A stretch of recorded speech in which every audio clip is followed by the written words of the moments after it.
Boa noite a todos. Que o nosso Divino Mestre possa encontrar em nossos corações terra fértil e devidamente preparada para que deixe depositada a sua sementinha de paz. A obra de Francisco Cândido Xavier, nosso saudoso Chico, nos deixou um legado assim, absurdo em relação às obras que aquelas mãos tiveram a oportunidade de psicografar. E eu tive a felicidade, assim como muitos que aqui estão, de conhecer várias dessas obras, através da leitura e algumas através dos estudos. E hoje eu destaquei um texto que está em uma dessas muitas, 400 e tantas obras psicografadas pelo Chico, e que é de autoria do Espírito Emmanuel. Emmanuel tem, na minha forma de enxergar, uma preocupação muito intensa, muito constante, em nos ajudar em relação à nossa transformação moral. Ele, nos seus textos, faz com que a gente reflita sobre como nós estamos agindo, inspirados pelo conhecimento do Evangelho do Cristo. E numa coletânea dele, de 5 obras, das muitas que ele tem psicografada, ele dá a esse livro o nome de Pão Nosso. Um livrinho pequeno, simples, muitos de vocês já conhecem, que faz parte da coletânea de 5 obras, que tratam de fragmentos dos evangelhos. Então ele traz ali uma pequena passagem dos evangelhos, e em cima dessa passagem, ele com muita sabedoria discorre, facilitando o nosso aprendizado, sem dúvida alguma, mas cobrando da gente. Ele é muito firme nas suas colocações. E nessa obra, nós temos lá no capítulo 79, um texto que me chamou a atenção. Esse texto já tem um título curioso. Emmanuel coloca assim: a minha letra não é tão bonita quanto a da Rosalia, mas acho que dá para entender. O mas e os discípulos.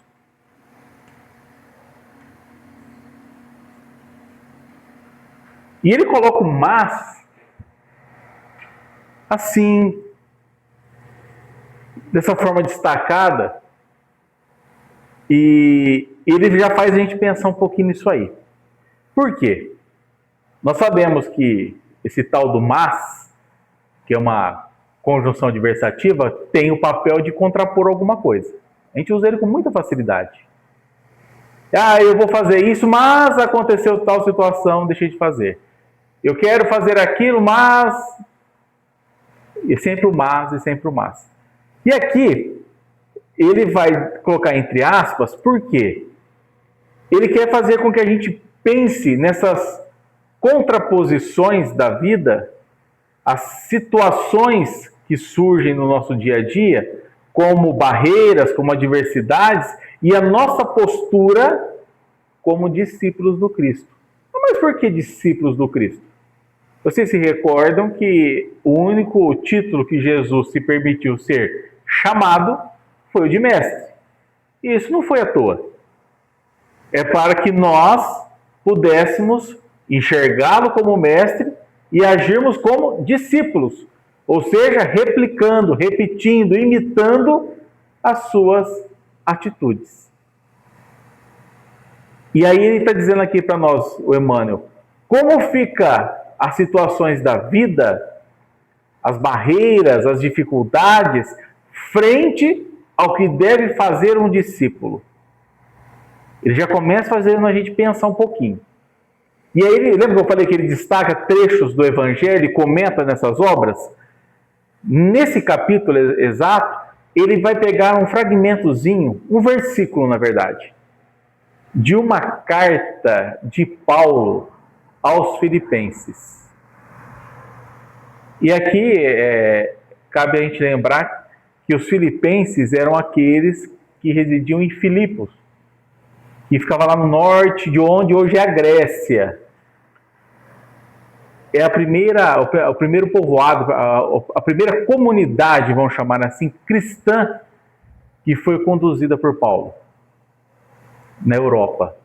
Então, quando Paulo faz todo o seu postulado, né, sai pregando o evangelho, é a primeira comunidade que vai se concretizar fora ali daquela região de Israel, mais precisamente na Europa. E esse pessoal havia, vamos dizer assim, se distanciado um pouco de Paulo. Quando a gente vai ler essa carta, a gente percebe que ele está passando algumas orientações aos seus, vou chamar de discípulos, mas também ele, além de passar essas orientações, agradece por eles terem lembrado dele, ou seja, ter feito um novo contato, provavelmente deveria ter ocorrido algum distanciamento. E aí, durante essa carta que ele faz aos seus companheiros de Filipe, Paulo vai narrando que eles deveriam estar preparados também para enfrentar as adversidades que o mundo impõe. E dá ele como exemplo.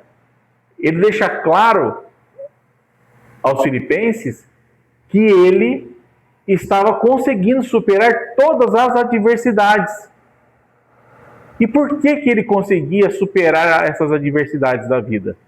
Ora, ele era perseguido, foi preso, foi ridicularizado, saiu dos holofotes como um grande doutor da lei para ser apenas é bom, né? Apenas um discípulo do Cristo. E ele passou adversidades absurdas. E ele fala que ele consegue passar por tudo isso por um motivo: a confiança dele em Jesus. E aí, no versículo 13 dessa carta, ele diz: tudo posso naquele que me fortalece. Deixando claro que a confiança no Cristo era o que motivava ele a seguir adiante, embora os percalços não fossem pequenos. E é nesse versículo, tudo posso naquele que me fortalece, que Emmanuel vai fazer os comentários desse capítulo do Pão Nosso, o capítulo 79. E aqui vale a gente lembrar o seguinte, que o fato de nós podermos tudo naquele que nos fortalece não está, em hipótese alguma, ligado à nossa presunção, tá? Mas no sentido de nós depositarmos nossa confiança nos desígnios divinos, sabendo que eu posso alcançar todos os meus objetivos que sejam nobres. Tudo aquilo que eu sei que é necessário, que é bom, embora seja difícil de viver, de praticar, se realmente eu desejar, eu consigo, desde que eu tenha uma base. Essa base é o próprio Cristo, são seus ensinamentos. Então não há adversidade, não há problema, não há dificuldade que me impeça de seguir adiante se eu confiar que Jesus está me amparando. E isso, é claro, só vale para os nossos bons propósitos.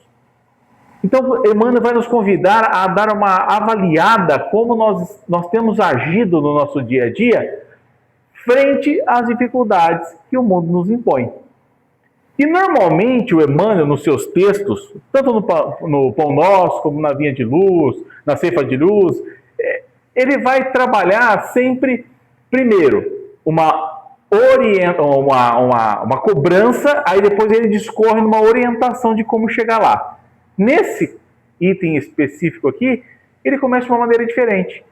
Ele já começa explicando, para depois nos dar uma cobrada. E olha só o que o Emmanuel fala para a gente no texto. Baseado nesse único versículo, é o versículo 13 do capítulo 4, é a carta aos Filipenses, capítulo 4, versículo 13. Tudo posso naquele que me fortalece. Olha o que ele diz. O discípulo aplicado, quem que é o discípulo aplicado? São aqueles que se esforçam para viver o que têm aprendido com o Cristo. Porque, gente, se dizer cristão é muito simples. É um rótulo muito fácil de ser usado, até de forma indevida. Mas será que nós temos agido como tal? Então ele diz aqui, ó, o discípulo aplicado é aquele que está persistindo. Por que persistindo? Porque nós somos espíritos imperfeitos ainda, cheios de mazelas. Se vocês acham que não, basta olhar o mundo que nós estamos encarnados. Um planeta de provas e expiações, é porque nós somos santos? Não, nós estamos aqui para aprendermos a ser melhores. Estamos longe ainda da perfeição. Estamos no caminho, sem dúvida alguma. Mas é uma jornada longa, onde nós estamos dando passos ainda vagarosos, mas que estamos a caminho. Então ele diz, o discípulo aplicado assevera, e dá o exemplo. De mim mesmo, diz ele, nada possuo de bom.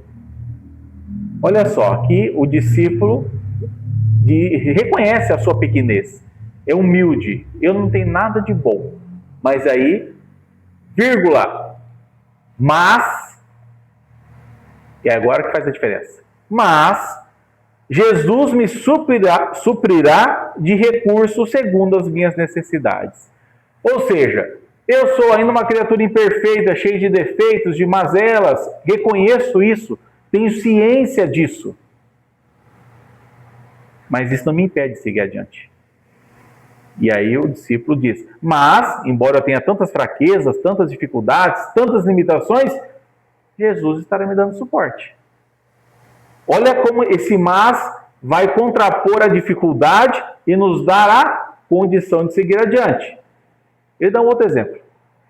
Não disponho de perfeito conhecimento do caminho, mas Jesus me conduzirá. Realmente nós não sabemos o nosso caminho, não sabemos o que nos espera amanhã. Mas nós precisamos ter a certeza de que Jesus está nos conduzindo. Então o discípulo sempre vai reconhecer com humildade as suas fraquezas, as suas limitações, as suas mazelas, ele tem ciência disso. Mas isso não é impedimento dele avançar. Embora ele reconheça os seus limites, ele sabe que se ele estiver no bom propósito, se ele buscar fazer algo de bom, se isso for benéfico a ele e a outras criaturas, o amparo acontece. As coisas vão se ajeitando, ainda que nós passemos por tempestades. Até mesmo a tempestade tem um papel importante na vida do ser humano, que é da limpeza da atmosfera onde ele vive, e nós enfrentamos muitas adversidades. Quem nunca planejou uma reforma no seu lar? Eu vou só mudar essa paredezinha daqui para lá, vai ficar maravilhoso. E aí a pessoa se enche de boa vontade de realizar aquela mudança, porque vai ser benéfica. E o que ele encontra durante o processo da obra? Poeira, barulho, importunação por conta daquela sujeira que é natural. Vira um caos. Esse caos pode durar 2 dias, 1 semana, 6 meses, depende do tamanho da obra. Só que se ele persiste, enfrenta aquela dificuldade, ele passa por aquele período, qual é o resultado depois da obra pronta? A satisfação de ver aquela mudança que ele almejava realizada. Olha como assim essa parede ficou maravilhoso, o ambiente que eu vivo. Que bom!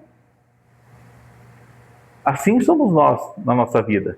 Nós estamos em reforma íntima aqui na Terra. Nós fomos matriculados novamente através da reencarnação para nos reajustarmos, para melhorarmos uma série de questões. Esse processo todo, ele é trabalhoso. Ele incomoda, ele chateia. Mas, como diz Emmanuel, se eu tenho o Cristo comigo, eu alcanço os meus objetivos.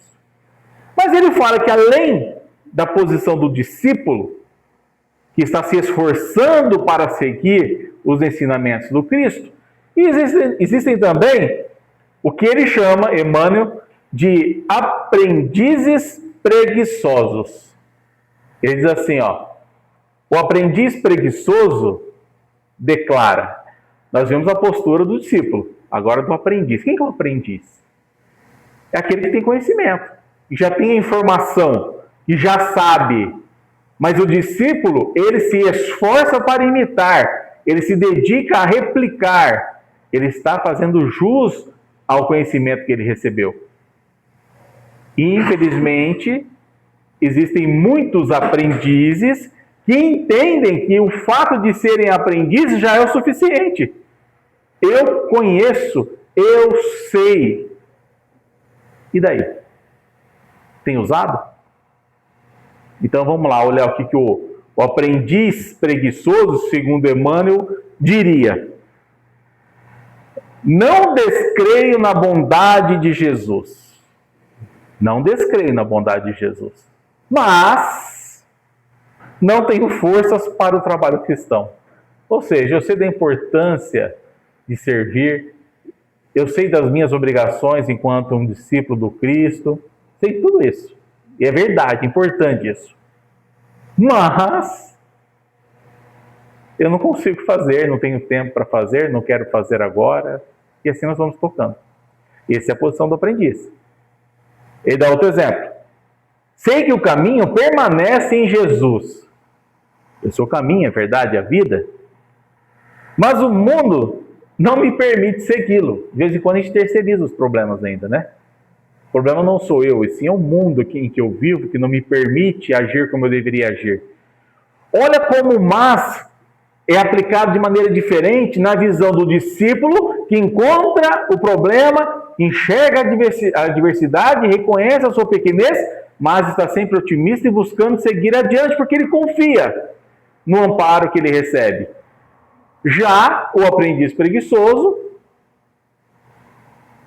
sabe, reconhece, compreende o que tem que ser feito. Entretanto, o mas prefere deixar para depois. Não quer sair do seu comodismo, acha que o fato de saber está bom demais. Ora, Kardec, em O Evangelho segundo o Espiritismo, deixa muito claro para nós. Ser espírita, ou estar espírita, não garante posição futura boa para ninguém. Por quê? Nós estamos aqui em contato com a doutrina para nos esclarecer, para compreendermos e vivermos ela. Isso sim nos permitirá uma condição futura melhor. Como? Através da prática da chamada caridade. Qual é o problema disso? Primeiro, muitos não querem nem fazer a caridade material, que é mais fácil. Porque normalmente a gente oferta aquilo que nos sobra, né? Dividir ainda está difícil, mas aquilo que é supérfluo a gente distribui. Mas essa caridade material ela ainda fica circunscrita a algumas condições, embora tenha seu valor, porque quando ela é realizada sem a intenção de diminuir aquele que está sendo acolhido por ela, ela faz com que a gente comece a nos libertar do egoísmo que tem nos arrastado. Ok, mas a caridade que nós precisamos, nós espíritas precisamos compreender é aquela que nos ensina o Livro dos Espíritos, questão 886. Benevolência para com todos, indulgência para as imperfeições alheias, perdão das ofensas. Ou seja, só depende de nós vivermos a caridade verdadeira, aquela que o Cristo entende ser a real. Pois isso sim nos dará condição de termos uma condição futura melhor do que a que nós estamos gozando atualmente. Por quê? Mostrará que nós estamos nos esforçando para viver o que um cristão deve viver. Então, Emmanuel vai fazendo a gente pensar onde nós estamos nos encontrando nessa encarnação, na condição de discípulos, que se esforçam, embora não sejam perfeitos, que estão se dedicando, ou na condição de meros aprendizes que se acomodaram no fato de eu sei e não fazem nada com esse conhecimento. Diz ele, o primeiro, os discípulos, galga a montanha da decisão, identifica as próprias fraquezas, entretanto confia no divino amigo e delibera viver-lhes as lições. Ele fala que o primeiro galga a montanha da decisão. O que essa montanha representa? Essa montanha que ele nos fala aqui é nada mais do que o nosso crescimento espiritual. Porque escalar uma montanha é algo dificultoso. Não é fácil. Todos aqueles que buscam esse objetivo, fisicamente falando, eles encontram dificuldades. O caminho é penoso, existe muito esforço, alguns escorregões, às vezes alguns machucados, mas se ele persiste, ele alcança o topo. Quando ele alcança o topo, vem a realização, a vitória, a conquista. Os esforços foram suficientes para que ele alcançasse aquilo que ele objetivava. E aí, quando ele está lá em cima, ele observa tudo lá de cima. Ele tem uma visão privilegiada. Ele consegue observar o que os olhos daqueles que estão ali na parte baixa não alcançam, não enxergam. E aí vem a realização. No ponto de vista espiritual, nós enfrentamos no processo evolutivo uma escalada constante. Nós estamos escalando a nossa montanha de evolução. E nós vamos encontrar muitas e muitas dificuldades. E quanto mais próximo ao topo nós chegamos, maior são as adversidades dessa escalada. Só que se nós persistirmos e alcançarmos o cume dos nossos objetivos, a nossa visão se amplia. Nós passamos a enxergar as coisas de maneira diferente. Porque agora eu vejo do alto, eu evoluí moralmente, eu me transformei espiritualmente e identifico tudo que está abaixo com um olhar diferente. A minha visão é mais ampla, não está tão turva quanto estava lá embaixo. Esse é o primeiro, é o discípulo. Ele fala, o segundo, estima o descanso. No vale fundo da experiência inferior, reconhece as graças que o mestre lhe conferiu. Todavia, prefere furtar-se a elas. Olha só, um se esforçou para alcançar o cume dos seus objetivos. O outro prefere ficar acomodado. Não quer esforço. Não quer dificuldade. E ele fica onde? Ali na base. E não alcança a sua evolução. Fica com a visão limitada do que ele enxerga ali. Não descobre algo novo. Não faz esforços. Essa é a posição do aprendiz.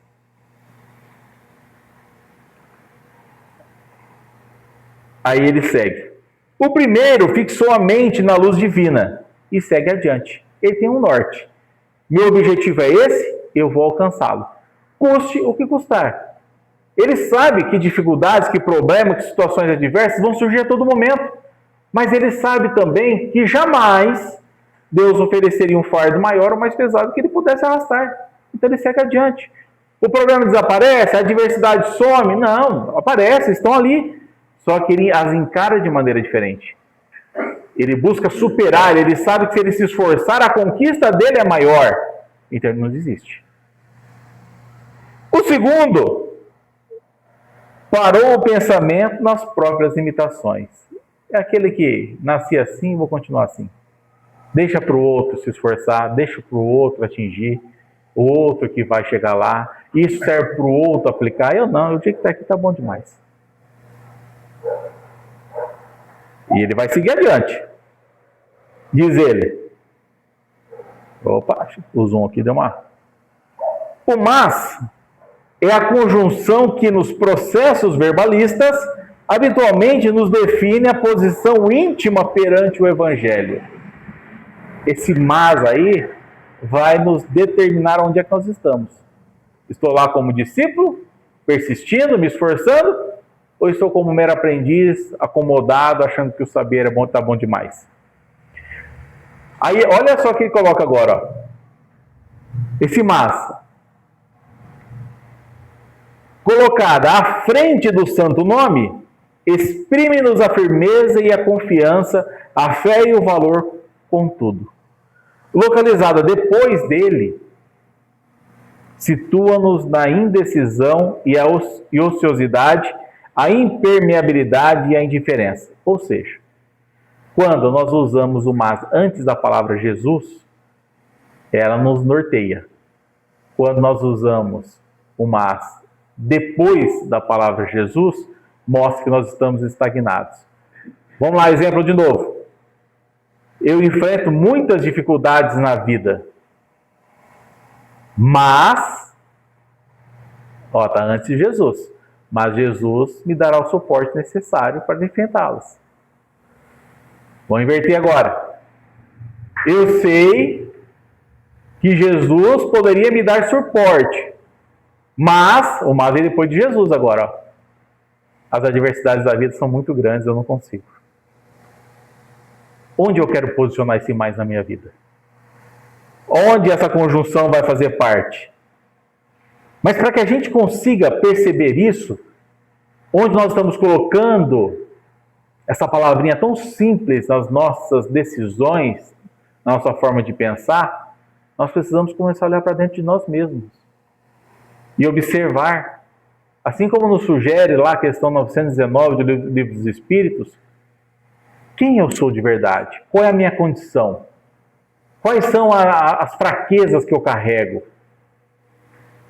Quais são as potencialidades que eu já desenvolvi? As fraquezas, as limitações, para que eu tenho que identificar? Para me esforçar para superá-las.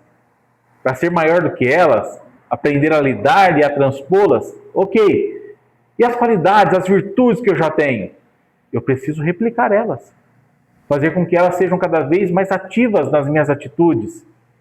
Isso é se autoconhecer.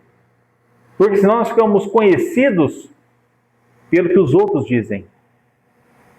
E já percebeu que a maioria das pessoas falam de nós, dos nossos defeitos, não das nossas qualidades? Então eu só vou enxergar defeito em mim. Não, eu tenho virtude também. Eu já fiz muitas conquistas, embora tenha muitas ainda a desbravar, sem dúvida. Mas todos nós já temos boas experiências, qualidades que precisam ser cada vez mais intensificadas, para que elas, sendo reconhecidas, possam fazer parte do nosso dia a dia. Ah, eu achei um monte de defeito no meu jeito de ser. Tudo bem, não tem problema, não é para ficar depressivo por conta disso. É para focar em tentar superar eles. Assim eu vou identificar onde é que eu vou colocar o mais, antes ou depois de Jesus. A escolha vai ser minha, mas o conhecimento me ajuda a alcançar esses objetivos. E ele diz ainda, 3 letras, o M, o A e o S, mas, que denunciam-nos o rumo. Essa palavrinha, na nossa lida diária, nos posicionando ali frente ao Evangelho, que vai nos dar o nosso norte, para onde nós vamos caminhar, para o progresso ou para a estagnação? Onde nós queremos? Como eu vou usá-la? Assim, recomendo a meus princípios, ou seja, meus velhos hábitos, ele dá o exemplo. Mas Jesus pede outra coisa. Então eu vou lutar contra os meus velhos hábitos. As minhas tendências eu vou superar. Assim aconselha Jesus. Mas não posso fazê-lo. É o comodismo. É o aprendiz que já conhece, mas não faz nenhum movimento de viver. Lá no Livro dos Espíritos, na questão 911, Kardec pergunta assim, não haverá paixões tão vivas e irresistíveis que a vontade seja impotente para dominá-las? E a gente carrega alguns vícios, alguns defeitos, que são muito fortes ainda. Por quê? Provavelmente porque nós estamos repetindo eles há muitas encarnações. E mudar hábito, fazer mudanças é difícil. Nós temos muitas dificuldades. Aí eles perguntam, tem algum que a gente não consegue? E realmente é difícil e não dá para se livrar? A resposta. Há muitas pessoas que dizem, afirmam os espíritos, quero, mas a vontade só lhes está nos lábios. A gente fala que é ser cristão. Nós falamos que nós somos cristãos. E aí? Agimos como tal? Eu sei que eu preciso me libertar do meu egoísmo, mas faço esforço para isso? Eu sei que eu preciso deixar de ser tão orgulhoso, mas tenho trabalhado esse orgulho? Estou me esforçando para ser mais humilde? E eles continuam a resposta, Querem, porém muito satisfeitas ficam que não seja como querem. Quando o homem crê que não pode vencer as suas paixões, é que seu espírito se compraz nelas, em consequência de sua inferioridade. Ou seja, aquelas mudanças que nós não fazemos, aqueles vícios que nós desistimos de lutar contra eles, segundo estão afirmando os espíritos da codificação. Não sou eu não, tá? É porque nós gostamos deles. Nós estamos tão ligados a esses velhos defeitos que a gente se acomoda, falando, não, vai dar trabalho, eu prefiro ficar com ele. Porque a gente se simpatiza com eles. E eles finalizam. Compreende a sua natureza espiritual aquele que as procura reprimir. Ele não fala que vai limitar todos de uma hora para outra, mas a gente tem que começar a se esforçar. Vencê-las é para eles uma vitória do espírito sobre a matéria. É a nossa conquista. Lá no Evangelho de novo, no capítulo 17, tem aquela frase de Kardec: se reconhece o verdadeiro espírita por sua transformação moral e pelos esforços que ele faz em domar as suas más inclinações. Não é por ser perfeito. Nós não somos, gente. Não se iludam. Agora, o verdadeiro espírita é aquele que está se esforçando para domar essas inclinações infelizes que ele arrasta. Agora, tem muito espírita por aí que está dominando as mazelas alheias, né? Isso tem bastante. Mas e as nossas? Emmanuel continua, tá? É um textozinho simples. Essa página pequenininha, frente e verso. Curtinha essa lição, mas quanta conversa que dá. Diz Emmanuel: através de uma palavra pequena e simples, o tal do mas, fazemos a profissão de fé ou confissão de ineficiência. Por conta do uso desse mas na nossa maneira de agir, nós vamos voltar para a parte espiritual quando a gente for convocado. E não sei se vocês sabem, tá? A notícia não é boa. Todos nós vamos desencarnar. E aí vamos voltar, né? Aí vem a pergunta: será que, a hora que eu chegar lá na parte espiritual, a minha consciência estará aliviada? Não por ter se tornado uma criatura perfeita, que é utopia. Esqueçam. Mas por eu ter me esforçado de todas as formas para alcançar os meus objetivos, para ter feito o melhor que eu podia nessa encarnação? Ou vou chegar com a consciência pesada, sabendo que foi mais uma que eu perdi? Cheio de remorso, cheio de lamentação. O tempo que eu perdi, as chances que passaram, qual vai ser a minha condição? E o duro, gente, que infelizmente já está claro para aquele que tem um mínimo de conhecimento da doutrina, que não vai ter ninguém lá com uma pranchetinha na mão assim, né? Chegou a Vera lá. Vera, deixa eu ver o que a Vera fez de bom, de ruim. Não vai ter isso não, gente. É a consciência da Vera com ela mesma. Vai chegar a Rosali lá, não vai ter ninguém com pranchetinha na mão para saber dos defeitos e qualidades, não. É a Rosali com ela mesma. Eu cheguei lá, é a mesma coisa, assim vale para todo mundo. No final das contas, somos nós conosco mesmo. E eu quero ver a gente fugir da nossa consciência. Quero ver mentir para a nossa consciência. Quero ver enganar a nossa consciência. Não dá. É por isso que tem tanta criatura que desencarna e vive aí sofrendo. Nesse processo de passagem, que a gente chama de umbral. Por quê? Não está em paz com a própria consciência. Está vinculado às questões que o mundo ainda arrasta.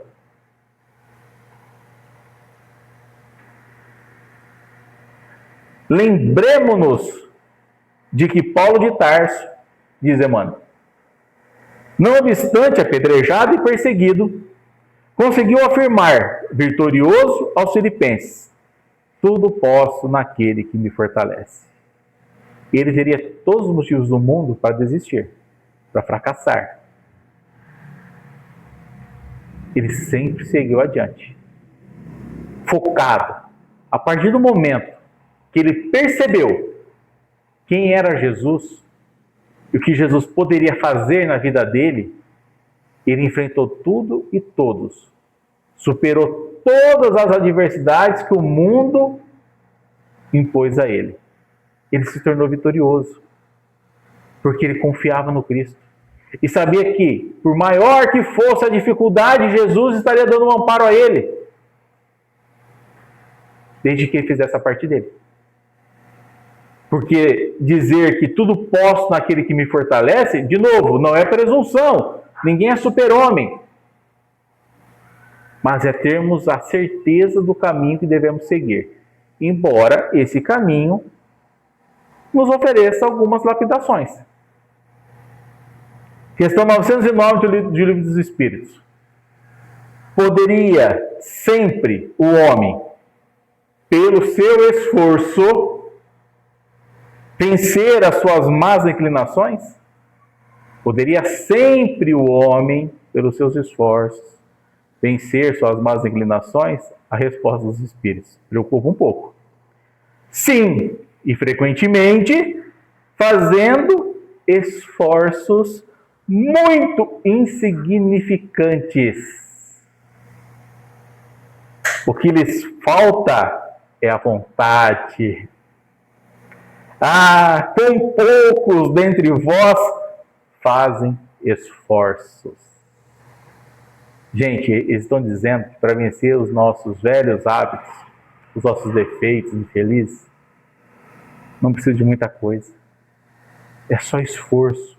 E o pior, eles dizem que não é muito esforço, não, é pouca coisa. O problema é que nós não fazemos nada. Que possamos confiar em Jesus. Saber que o Cristo nos ampara quando nós estamos no bom propósito. Façamos a nossa parte. Para que a gente possa tudo nele esperar. Sabendo que ele pode nos fortalecer em qualquer adversidade, em qualquer momento, para que a gente alcance os nossos objetivos. E a gente chega no final dessa encarnação, tendo a certeza que a gente fez o melhor de todas. É isso que nós devemos fazer. Esse é o papel do espírita. É esse o papel do discípulo do Cristo. É isso que deve fazer o cristão, segundo nos orienta Emmanuel. Muita paz e gratidão pela oportunidade de ter a paciência de me ouvir.